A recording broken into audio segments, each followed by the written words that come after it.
Mirë, do të flasim në këto momente për protestën që do të mbajë ditën e sotme në Tiranë për shkrerët e UÇK-s, të cilët po gjykohen në Hag në motën drejtësi për çlirimtarët, një tubim në fakt që ka sjellë edhe një përplasje tjetër në distancë mes kryeministrit Edi Rama dhe kryeministrit Kosovës Albin Kurti. Në këtë protestë dhe polemikat në fakt që kanë lindur, unë do të komunikoj drejt për drejt me Vudi Gjumshiti nga Londra. Ju përshëndes, faleminderit që jeni me mua, zoti Gjumshiti. Përshëndetje, faleminderit që më keni ftuar. Si e keni parë ju organizimin e kësaj proteste? Fillimisht në Prishtinë, më pas në Tiranë ditën e sotme në orën 17. Si mendoni kjo proteste ka zanafillën në qelit e Hagës apo është spontane, është legjitime, nisur edhe nga organizatorët e këtij tubimi? Kjo protest nuk është spontane. Ka nisur si mobilizim i orkestruar në rrjete e studio me bosh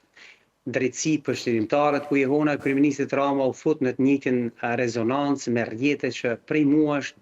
muajsh delegjitimojnë dhomat e specializuara të Kosovës në Hagë. Arrestimi i Fatmir Shehollit në Prishtinë për dyshim spionazhi e bën ambientin më të ndotur sa i përket kësaj proteste. Pra është protest me motiv të lehtëshëm, sa i përket ndjeshmërisë ndaj ushtrisë çlirimtare të Kosovës dhe drejtësi për ushtrinë çlirimtare të Kosovës, por me instrumentim politik. Gjithashtu, ajo çka duhet ta qartësoj për publikun shqiptar është që ushtria çlirimtare e Kosovës nuk është duke akuzuar në gjyqin e Hagës për herë të parë që dikush e sjell ushtrinë çlirimtare të Kosovës si të akuzuar në gjyqin e Hagës është mbrojtja e zotit Thaçi, e cila ka sjellur dëshmitarët e ish funksionar shtetëror të huaj, të cilët pretendojnë se zoti Thaçi nuk ka pasur kurrë farë përgjegjësie në ushtrinë çlirimtare të Kosovës, dhe mbrojtja thotë, përderisa UÇK-ja mund të ketë bërë krime lufte dhe krime kundër njerëzimit, zoti Thaçi nuk është përgjegjës sepse sipas dëshmitarëve nuk ka pas përgjegjësi në ushtrinë çlirimtare të Kosovës. Pse mendon se është ky perceptim si tek një pjesë e faktorit politik, si në Tiranë, po ashtu edhe në Prishtinë, pra se gjykata e Hagës nuk po jep drejtësi për çlirimtarët? Sepse është ushqyer një lloj narrative që e ngatron nderin e luftës me pafajësinë juridike. Dhomat i ka kriju vetë Kuvendi i Kosovës pikërisht për garanci të dëshmitarëve dhe gjykim të paanshëm. Pranueshmëria e provave, besueshmëria e tyre. Ndërkohë që gjykata gjykon prova, jo legjenda. Politika i ka trubulluar krejt kufi qëllimisht për konsum të brendshëm. Ajo çka kjo situatë është duke u zhvilluar është thjesht zoti Rama, një politikan me politikë zyrtare pro Beogradase në Tiranë, është duke u përpjekur të ndihmoj e lehtësoj individet të cilët si zotin Thaçi, të cilët për 20 vjet mas luftës e kanë plaçkitur shtetin edhe e kanë instaluar Serbinë dhe fuqinë e saj politike brenda Kosovës. Në fakt, mazhoranca shqiptare po mbështet dukshëm protestën për ushtrinë çlirimtare, por duket si në prapasken. Ky lloj solidariteti në fakt është ndaj drejtësisë ose në kundërvënie të drejtësisë ndërkombëtare, apo mund të lexohet ndoshta edhe si një aksion politik kundër Kurtit? Dëgjoj, kjo është politik, jo parim ligjor. Duke qenë se mbrojtja e zotit Thaçi ka dështuar në terrenin ligjor t'i kontestoj akt akuzën ndaj zotit Thaçi, tash është duke bërë manovrim politik. Dhe praktikisht kjo protest i shërben dy qëllimeve: A, në një presion të gjykatës për llogari të ish strukturave të pas luftës, dhe B, shkelje një lloj kalloje të qeverisë duke përpjekur ta rreshtoj qeverinë Kurti me një hije pro gjykatës speciale dhe pastaj ta përdorin flamurin edhe lavdinë e ushtrisë çlirimtare të Kosovës për ta sulmuar integritetin e tij politik. Që është e vërteta, partia politike e zotit Kurti, që quhet Lëvizja Vetëvendosje, ka qenë që nga fillimi kundërshtare e themelimit të një gjykate të tillë, me arsye që ata i kanë rreshtuar, ata kanë votuar kundër një gjykate të tillë, ata dhe atëherë kur kanë votuar kundër kësaj gjykate ka qenë pikërisht ish kryeministri dhe ish presidenti zoti Thaçi me aleatët e tij, të cilët e kanë akuzuar zotin Kurti si tratar e si njeri që po vepron kundër interesave të shtetit. Ndërkohë që Thaçi ishte radhitur me furin për ta krijuar gjykatën speciale. Po ashtu edhe kryeministri Rama kishte fluturuar me helikopter për t'ju bërë presion deputetëve të Parlamentit të Republikës Kosovës që ta aprovojnë themelimin e gjykatës speciale. Dhe kur ishte nisur një nismë e vetë zotit Thaçit për ta vënë në pikpyetje legitimitetin e gjykatës speciale pasi që ishte aprovuar rezoluta në Parlamentin e Kosovës, ishte më i furishmi kundërshtar kundër asaj nisme të zotit Thaçi, po vetë zoti Rama, i cili e mbështeste një ide të tillë. Tani e kemi zotin Rama bashkë me Fatmir Shehollin që u arrestua për spionazh në favor të Serbisë në Prishtinë me 9 tetor, që kanë bërë thirrje dhe vazhdojnë të bëjnë thirrje për të dalur në protestë kundër gjykatës speciale, duke e keqpërdorur e abuzuar lavdin e luftës shqiptare të Kosovës. Ndërkohë që duhet thënë për të disa të herë shohim replika në distancë mes kryeministrit Rama dhe kryeministrit Kurti. Pse edhe në një moment të tillë, pra me një çështje të rëndësie mbarkombëtare, Shqipëria dhe Kosova nuk janë të unifikuara? Sepse kemi një politikan që është zoti Kurti, i cili është parimor, dhe kemi një politikan që është zoti Rama, i cili është tregtar. Nuk ka të bëjë me parime. Zoti Rama e ka kërcënuar vazhdimisht sigurinë kombëtare të Republikës Kosovës, ka bërë veprime politike agresive kundër interesave të Republikës Kosovës dhe në favor të Beogradit zyrtar. Veprimi i tyre më i freskët është rasti i sulmeve në Baj të veriut të Kosovës, kur Serbia e sulmoi Kosovën dhe Rama në vend që të çonte ushtrinë e policinë shqiptare për ta ndihmuar Kosovën që të shpartallojë para ushtarakët serb që përpiqeshin të aneksonin veriun e vendit, ai doli dhe propozoi konferenca paqeje për ta njohur realitetin e ri që ai e priste, që do të ishte një realitet që kishte informuar Vučići për aneksimin e veriut Kosovës. Mirë po, përveç kësaj, zoti Rama e ka instaluar në shërbimin informativ shqiptar edhe të shkarkuarën e inteligjencës kosovare, zonin Vlora Hyseni, e cila ishte shkarkuar si e dëshuar për tregti me sekrete shtetërore me shtetin armik Serbin. Dhe këtu ndërhyn Rama duke cënuar sigurinë kombëtare të Republikës Kosovës deri në faktin ku verifikueshëm e konfirmon se besnikëria politike e Ramës është ndaj Beogradit, duke qenë se emrimi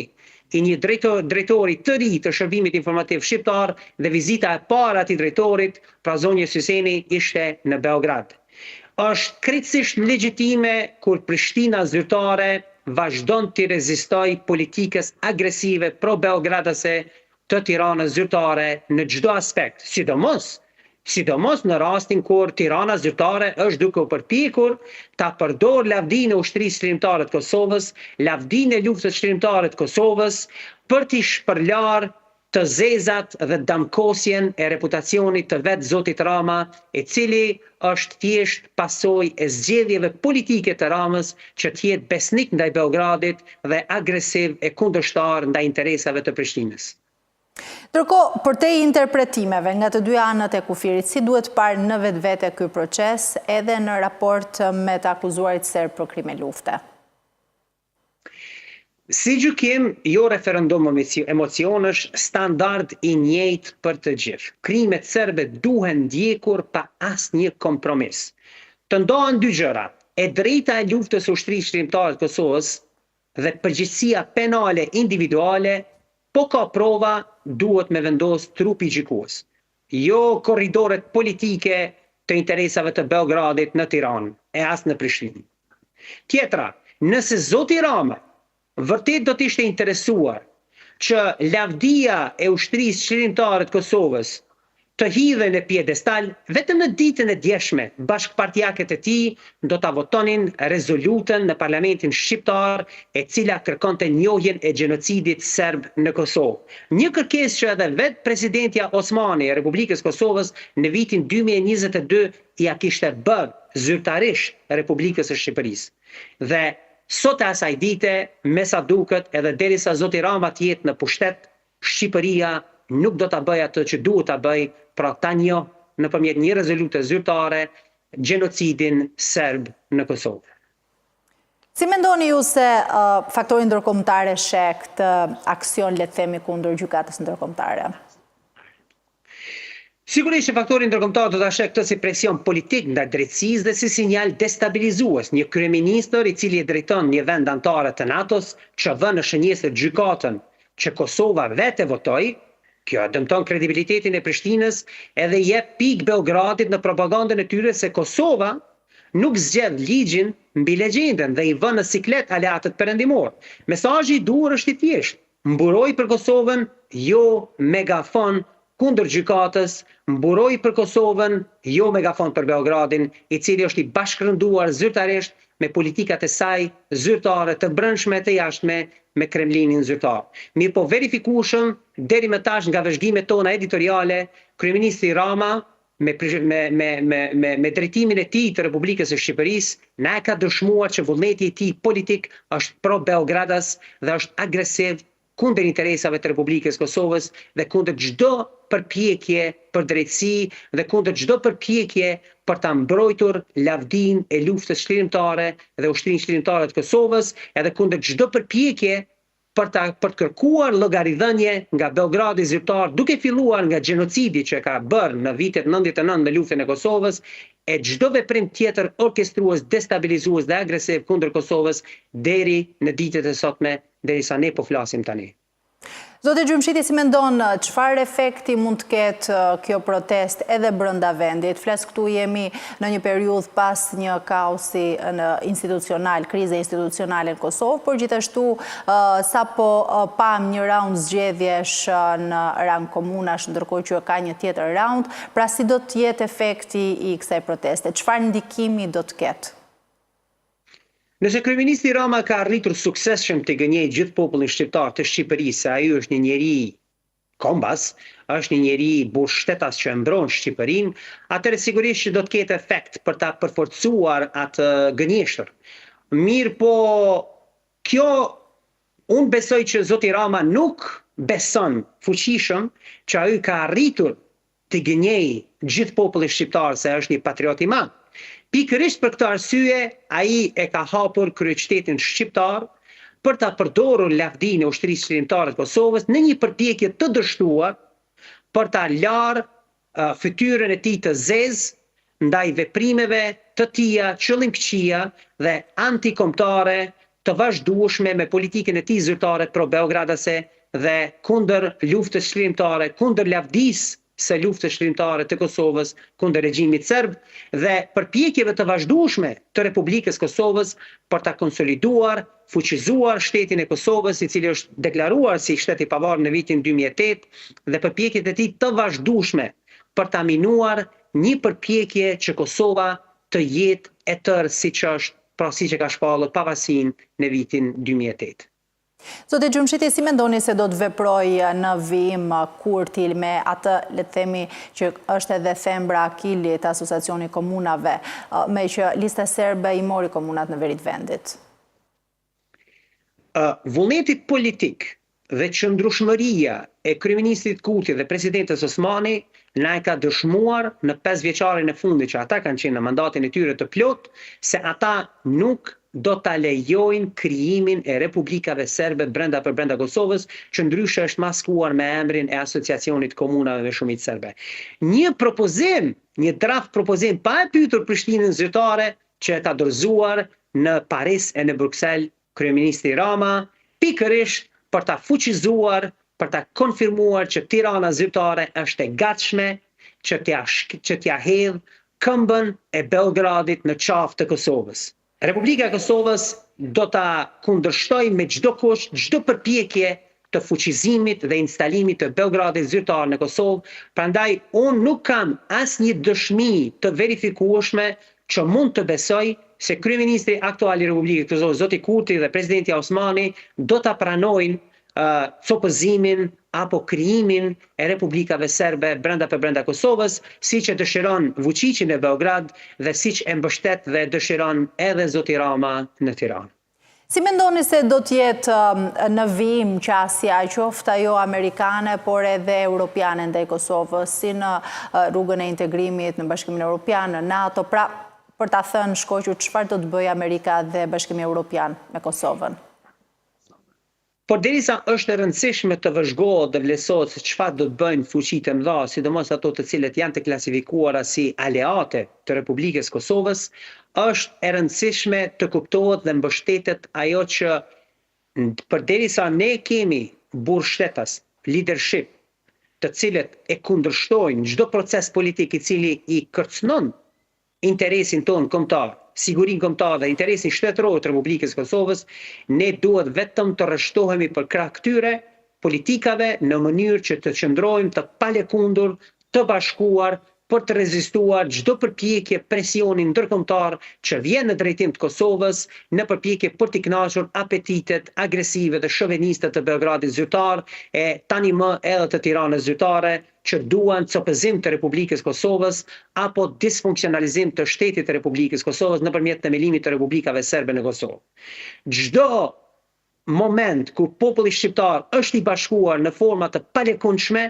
ne padyshim që do t'i bindim aleatët tanë se një veprim i tillë, një kërkesë e tillë është e papranueshme dhe se do të ketë probleme serioze për zbatimin e saj në terren, kështu që edhe ata do të rreshtohen për krah nesh dhe do të vendosin që të na mbështesin.